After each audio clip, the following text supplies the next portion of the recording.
Hi guys, this is Matthew. Hope you're doing well. I've been doing 50 Tastes of Grey. I've been recording for about 1 year. So all of 23 I was recording and just now starting to put it up on the various different networks and my website, lovelife.com. That's very near and personal to me. I want to talk a little bit about happiness and see if I can't help a few of you out there because we all go through the same thing in life. Let's just call it happiness support for the moment. I put myself onto a podcast recently as a guest and I assumed the identity of a guy who can help others. Probably silly, but maybe slightly helpful. So here's what I have to say about happiness. The great aspects of diet, nutrition, exercise, and sleep, the holy grail, is that they don't actually bring us happiness, but they do lower unhappiness. Most people think that unhappiness is the opposite of happiness, but it's not. They're actually processed in different hemispheres of our brain. Happiness on one side, unhappiness on the other. The right side of our brain processes negative basic emotions. And the way that we know this is because the left side of our face is controlled by the right side of our brain. It's kind of counterintuitive when you think about it. And this is more active when we're feeling negative emotions. They can see this through tests and various different kinds of imaging sources and so on. So my guess is that, we've all got some unhappiness in our lives. We all do, every single one of us. Some of us have higher negative feeling levels than others. If you've got that and you want some relief, that's what's going to bring it. It might not make you happier. It's not the secret of happiness, but it sure is good for having less unhappiness. Striving for less unhappiness, in a way, counterintuitively, increases your happiness quotient. Interesting, right? One of the questions I got in a DM from one of the listeners on the show, does anyone ever experience depression or uncertainty after achieving a goal? Well, I think the short answer is yes. Oh, yes. Yes, they do. This is the real riddle of happiness. The satisfaction dilemma, in a nutshell, is, if I get that watch, I'm going to love it forever. Boy, I've always wanted that Rolex. I've always wanted, that Porsche. If I can get that house, if I can get that relationship with all that money, if I can get that job, oh boy, fill in the blank. It's going to be so great when I get that. And it will be for 1 minute. Now, all that stuff is tied into neurophysiology. It's the same thing as what I was talking about a moment ago about having less unhappiness will lead to higher quotient levels of happiness, or it'll feel like that. So the neurophysiology behind this is that there's a part of our brain that releases dopamine. Dopamine is what you want and what you work for and what you are going to get. Dopamine. It's produced in several areas of our brain, but the most important area is a certain part of the area located deep in the brain. It's responsible for sending dopamine signals to the other parts of the brain. So this is what's happening to you. When you do something enjoyable, such as eating a delicious meal, and that's something I know a lot about, listening to music, spending time with loved ones, the brain releases dopamine. It's like the most incredible drug in the world. And that dopamine surge reinforces the behavior that makes you want to repeat it. So that's how a lot of us get out of control with our eating. That's how a lot of us get out of control by doing anything to maybe an excessive level, because that dopamine surge is crazy good. And dopamine is often associated with addiction. But I guess here, in just a little tiny way, to think about the dopamine thing, the connection to dopamine. You, me, everybody, Mother Nature teaches us that to get satisfaction and to keep it, you need to have more. And that's kind of where that dopamine signal thing comes in. But that's really the wrong model. You can't keep chasing more. Your real satisfaction is all the things you have divided by all the things that you want. It's a pretty easy mathematical formula. It's just a little bit different than usual. So you could try to increase your satisfaction permanently by having more, or more realistically, You can work on the denominator of haves divided by wants. You can work on wanting less. That is what turns out to be the right formula. Another one of the questions I got was, so Matthew, how do I practice gratitude when all I feel is sadness, frustration, and confusion? And I think that question came in because I had talked about my anxiety and depression right after the COVID shit show happened, because it ruined my 16-year business, which was very successful. I was running Hawaii food tours. One side of my mouth was talking about practicing gratitude, and yet, I have a lot of sadness and frustration and confusion inside. And so I'm trying to help others with overcoming that if at all possible. What I've decided was deciding to be grateful is really the bottom line. It is in no way BS. The brain is kind of divided into three parts. Without getting too technical, it's not exactly this way, but just for reference sake, there's that ancient part of our brain that has all of our motor functions and breathing and brain stem and spinal column stuff going on. It's the involuntary things that just gets taken care of. Then there's that middle part of the brain, which is what they call the limbic system. And that takes signals from the outside world and kind of turns those signals, which is sort of a machine language, and turns it into feelings that happen to us. The feelings that we feel because stuff's going on and we feel like things happen to us, that life happens to us. And then from there, it delivers those signals into another part of the brain, the neocortex, the wrinkly part on the outside of the brain, which is the most evolved and amazingly human part of the brain.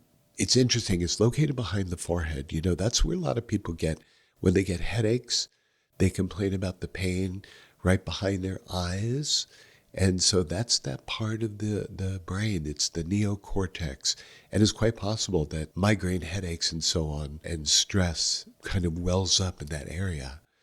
And it gets these emotions. And you decide what they mean because you have all those feelings that just came in and what you're supposed to do about those feelings. Now, a lot of people go through life in just kind of a limbic state, being delivered all of those emotions. And if you're that sort of person, the limbic type of person, feeling like you're being managed by those feelings, kind of hoping for the best, flying by the seat of your pants, then your limbic system is in charge, not you. That's not your only option, though.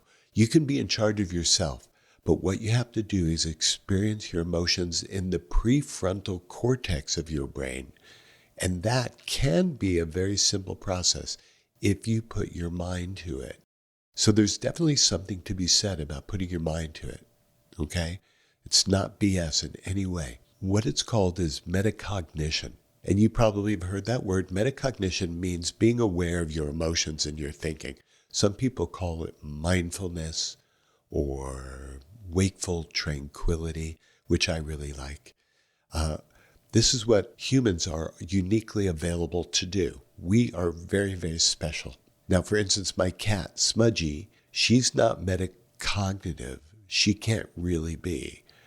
If she feels it, she does it. When she sees the treat, she eats the treat.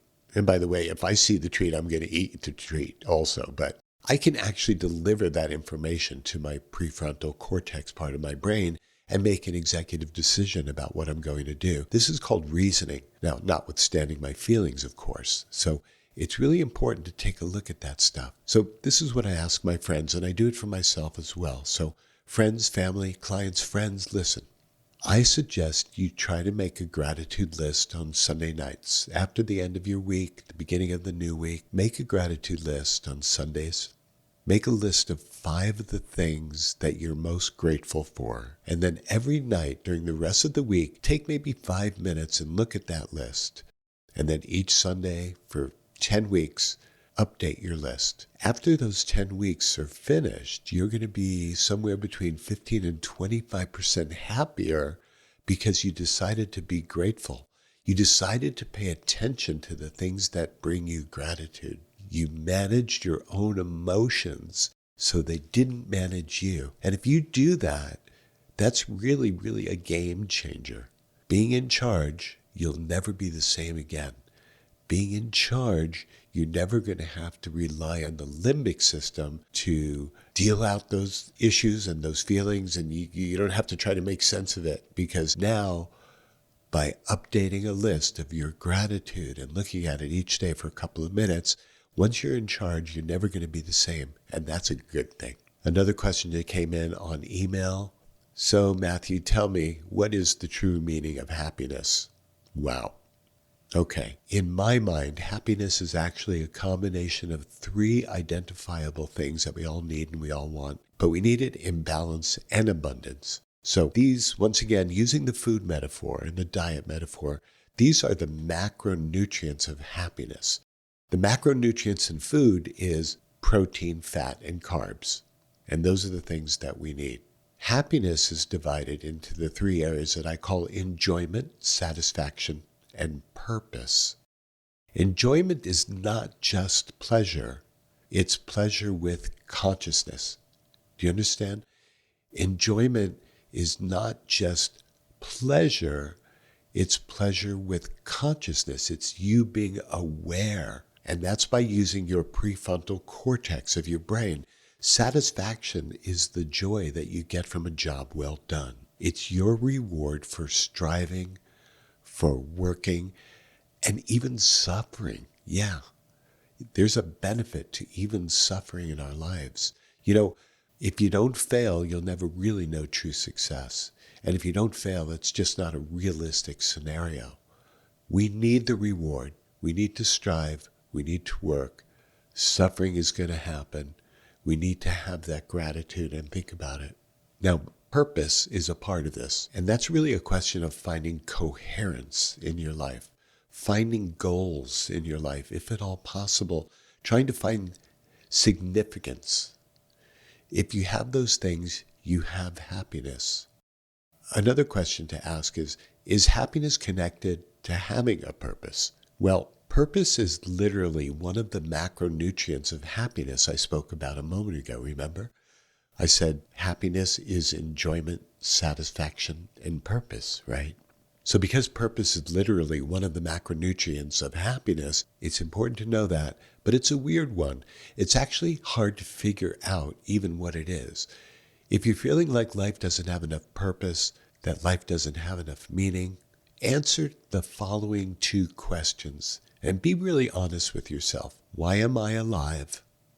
And for what reason would I be willing to die? If you don't have an answer to one or both of these questions, you're going to have an existential crisis. And you need to go in search with your life of an answer to those two questions. I'm not going to tell you what those answers are because they're different for different people. So yes, purpose does lead to happiness. Oh yeah, for sure. So how do you find your purpose? Answer those two questions. Why am I alive? And for what reason would I be willing to die? If you answer those two questions, you'll find the answer to those two questions and you'll know. And that's your assignment. Another person asked me, what is social media and can it cause depression? Well, the what is part I'm not certain about. Can it cause depression? Yes, so it seems. Absolutely. Here's the bottom line. Although we're all connected to our devices and it's constant, and these past 20 years have changed life since before then. I remember back in the days when I'd sit face to face across the table with my friends, my guests, my family, and my loved ones, and we'd sit and we'd talk and we eat and we drink and we cry and we do stuff face to face, eyeball to eyeball. But now, all these years later, and it's not going to end unless we make a conscious effort, is that social media is kind of like the junk food of social life. High calories, very low nutrition. You're starving for this other brain chemical called oxytocin. Oxytocin is what bonds people together. You get almost none of it when you don't have touch and eye contact. Do you know, remember the old days when we used to have touch and we used to hug and shake hands? What happened to us is that the oxytocin was created by our brains, but now because of social media, it's diminishing so much. The lack of social contact. When you've been on social media for so long, you binge it because it's basically like binging French fries and then wondering why you feel crummy and you feel like shit and you're gaining weight, but you're not getting your nutrition. You feel full, but you don't feel satisfied. So here's the deal. If you're going to use social media, try to make sure that it only ever complements your in-person relationships and use it very sparingly if you can. Talking about maybe a total of 30 to 60 minutes a day maximum across all the platforms, and never, ever, ever substitute social media for an in-person contact or friendship. If it substitutes for any friendship or goes outside those bounds, social media is going to kick your ass and lower your happiness level. So we got to get back with it. We got to get back into face-to-face contact with people, if at all possible. It's not so much what we're consuming when we're on social. It's the fact that we're not consuming that face-to-face, in the flesh, human contact that the herd animal in us relied upon for millions of years. So yeah, social media is dangerous, let me tell you. Another question that came in recently was, Matthew, how does age affect happiness? Well, this is good. I can speak to this because I'm aged now. I remember one part of my life where I was always the youngest person in the room. And then for a short period of time, there was a time when I was about the same age as everyone else. But now, a lot of times when I'm in a room, I'm one of the older people there. So this is going to happen to you too, God willing. What do you think is going to happen if, let's say, you're in your late 20s? Are you going to be happier or unhappier in 10 years? What do you think? Now, most people listening to me right now are optimists. I know this. And most people think they're going to be happier at 38 than they were at 28. And the reason is because these things have goals, and they think they're going to meet their goals. And so when you kind of project outward, you think, oh, things are going to be better in 10 years. And most people think they're going to get happier as they get older, and it's going to reach a max point, and then it's going to head back down again. Everyone says, well, it's all downhill from here. When you turn 30, there's a little bit of a depression thing where it's all downhill. And you reach 40 and you're starting to feel ancient. It's all downhill from there. But you know what? The truth is exactly the opposite. Most people, on average, get a slight diminution of their happiness from their early 20s until their late 40s or 50s or so on. The happiness level for them seems like it goes down a little bit, and it's totally connected to their age. But you know what? It's like that's what's happening. This is not really a huge problem. It's noticeable, but it's not horrible. Then, in your early 50s, it turns around and you start back up again. And almost everybody actually gets increasing happiness from their early 50s until about 70, except two groups of people. People who have unremediated mental illness and people who have untreated substance abuse disorders. So, friends, if this is you, get treated for your anxiety and depression and whatever mood disorders you might have. And if you have any addictions, you should get treated for that. Otherwise, how do we adjust our expectations as we age? Now, that's a good one. That's a good question, and it definitely ties in with what I was just saying. One of the things that actually gets better and better and better as you age is your expectations about the future, because you begin to understand how things work. There's this tyranny that people don't understand until they're usually right around 50 years old.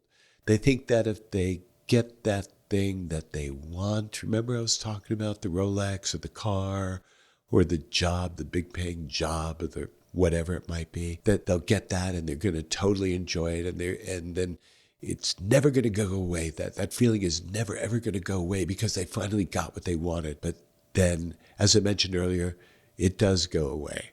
Having stuff is not the answer. People also think that if something bad happens to them, that they're going to stay in a bad mood or sad or angry or afraid forever. And that's not the case either. Here's what you learn after 50. Nothing lasts, and it doesn't matter. Isn't that kind of a peaceful way to look at it? Nothing lasts, and it doesn't matter. There's a thing that a lot of biologists talk about, which is homeostasis. You've heard the word homeostasis, which is the tendency of every biological process to go back to its equilibrium. That means that it's kind of our normal state of life and living. Well, that works on an emotional level as well. If you have anger, sadness, disgust, fear, joy, your interests, those things don't last for good and for bad. Your heart is broken? Well, that's not going to last. When you figure this out, this is power. And if you harness that, every year's better than the last, or it can be. Remember, you've been able to overcome everything. You've been able to overcome sadness, depression, the great job, the great relationship. At one point or another, these things are going to change. And so you have to kind of roll with the flow. So we need to be working on being present at all times. And to be present means to be here now. And that sounds like an artsy-fartsy, ancient kind of hippy-dippy way of saying stuff. But those words are the words that Ram Dass used to talk about in the 70s. We have a special kind of language that we put on that now. It's called being mindful. Mindfulness is hard because we're time travelers, each and every one of us. You're thinking about the past. You're thinking about the future. The average person, by the way, spends 30 to 50% of their time thinking about the future. That's unbelievable to me. You're not here now. You need to be here now. Think about how much you do that, by the way. You go on vacation, you're like, oh, I'm going to make some memories, so I'm going to take a picture. And out comes the camera, your cell phone, your freaking device. Picture, picture, picture, picture. You're looking at the world through your device. You're thinking about now as if it were the past in the future when you're looking back on the present. That's unbelievable time travel. We do it all the time. Here's the problem. You're missing your life. You missed it. When you look at life through a cell phone camera, and that's the way you're recording your life, you're really not drinking it in. When you're sitting down, you're having a drink or a meal at a table, and you've got this freaking device at the end of your arm, instead of looking into the eyes of your guests, your friends, your family, your loved ones, your spouse. Don't miss your life. Be present. You know, there was a great Vietnamese Buddhist monk, and earlier I was talking about wakeful tranquility, and wakeful tranquility is something that comes from Buddhism. This great Vietnamese Buddhist monk, I'm going to butcher his name. It was something like Thich Nhat Hanh, something along those lines, very close to that. Forgive me. You'll have to read The Miracle of Mindfulness because it starts off with him describing what it's like to wash dishes. Something that most people have no idea what the freaking thing that is. But they just put everything into their dishwasher, right? Here he is describing what it's like to wash dishes. I'm washing the dishes, and I'm conscious of washing the dishes because if I don't think about washing the dishes, I will not be present in the act of washing the dishes. Now, some of you are laughing right now, like, I don't really think I need to be present while washing the dishes. Wrong. That's being a mind traveler. That's being a time traveler. You need to be conscious of washing the dishes. Because if I don't think about washing the dishes, I won't be present in the act of washing the dishes. That means working on being a mindful person. You need to work on being a mindful person. Maybe it's with meditation, like my dear friend and mentor Michael Benner talks about. Maybe it's with prayer. A lot of you believe in prayer. Maybe it's by way of therapy and sitting with your hands folded on your lap, looking out the window on the train. Who knows? It comes in so many different forms. You can be present in every different form of your life. For instance, I'm sitting on the train right now because I don't want to miss my life. Another question came in from the show that I was on recently. It was, Matthew, what is your definition of wisdom?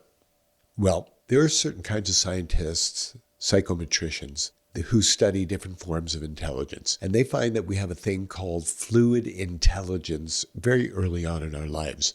In our 20s and 30s, our ability to focus, to innovate, to solve problems, and to think quickly are right there at the forefront. People tend to peak in knowledge professions at their ability to solve problems, to innovate, focus, working memory, things like that in their late 30s. So all of that stuff's happening in your 30s. But there's another curve behind it called crystallized intelligence. And that's for a lot of people who are listening right now. And that increases through your 40s, 50s, 60s, and stays high even in your 70s and 80s. This is the wisdom curve. The essence of wisdom is teaching. It's mentoring. It's when you get into a stage of life where you want to pay it forward. I happen to be there now, not because I don't want to be doing the stuff I used to do, but it just feels like that's where I'm at right now. I want to be able to pay it forward. I want to be able to be a teacher and a mentor, even more than I used to be. When you get a little bit older, you want to lead teams. You're able to recognize patterns. It's understanding what things really mean and using that information in service of other people. And it gets better. And if you choose to cultivate it, it makes your life as happy as it could possibly be as you get older. And that's not the only consolation of age. That's the promise of wisdom. And that's what's happening. When you get older, you're not losing stuff. You're gaining wisdom. So here's the key thing. If you really want to lock it in, here's the secret. You got to think about it, and you got to adapt new habits in your life. And most of all, here's the most important part. You got to share it. Go out there and share it with everybody, and then you'll never lose it. Share it with friends. Share it with family. Share it with passersby. If you have new habits in your life, think about it, be present, adopt new habits, and share it. That's the key. And that's what I think is going to either increase your happiness levels or decrease your unhappiness levels. And I thank you for listening today. This is Matthew Gray signing off from 50 Tastes of Gray. I wish you love and peace. Tune into my show anytime you want at lovelife.com. Aloha.